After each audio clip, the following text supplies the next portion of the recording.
Ang latest report na lumabas ngayon ay ang big man na dating naglaro dito sa Northport Batang-Pier. Itong si Troy Reich ay babalik daw sa PBA at pipirma ng kontrata dito sa Magnolia Chicken Templados. Siyempre, ang rights ni Troy Reich kahit matagal na siyang hindi naglaro dito sa PBA ay nandito sa Northport Batang-Pier.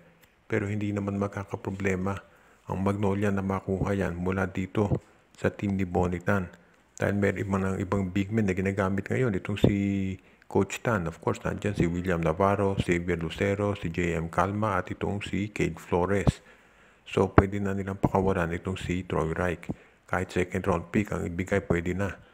Ito si Troy Reich, alam natin, isa yan doon sa tinatawag na Twin Towers dati ng Northport kasama si Greg Slaughter.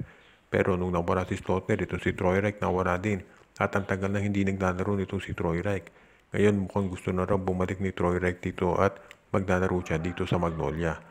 Kung sakasakaling makuha ng Magnolia ito si Troy Reich, pwede na nilang pakawalan si Apu Tratter dahil magkakaroon sila ng triple tower actually. Si James Laput, si Troy Reich at si Ian Sanggalang. So more than a match na sila para dito sa ibang team sa PBA na mayroong mga malalaking sentro.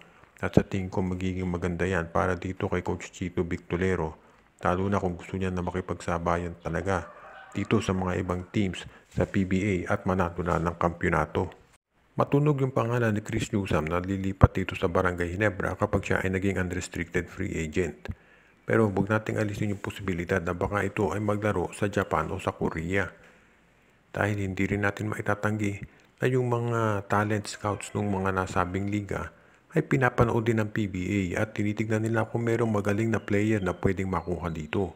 Nakita natin yan, of course, ang dami na. Hindi ko na kailangan pang pangalanan kung sino-sino yung mga nagpunta na abroad at doon naglaro at nagpapakita ng gilas. So sa ngayon, ito si Chris Newsome kapag nag-expire yung kontrata niyan, kahit gusto niya sa Ginebra, siyempre titignan din yan kung meron siyang makukuhang offer abroad dahil baka mas maganda ang ibigay sa kanya doon. Ngayon, yan ang isa rin kailangan consider nitong Meralco ng Barangay Ginebra at ng iba pang teams na interesadong kumuha sa serbisyo niya.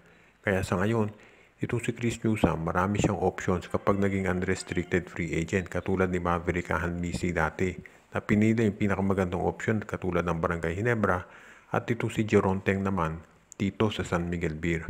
At sigurado ko ganyan din ang gagawin ni Chris Newsome.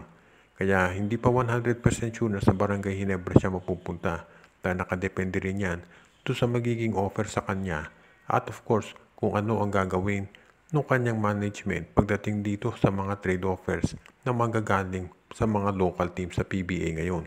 Pero syempre, sa bandang huli, si Newsome ang magde-decide.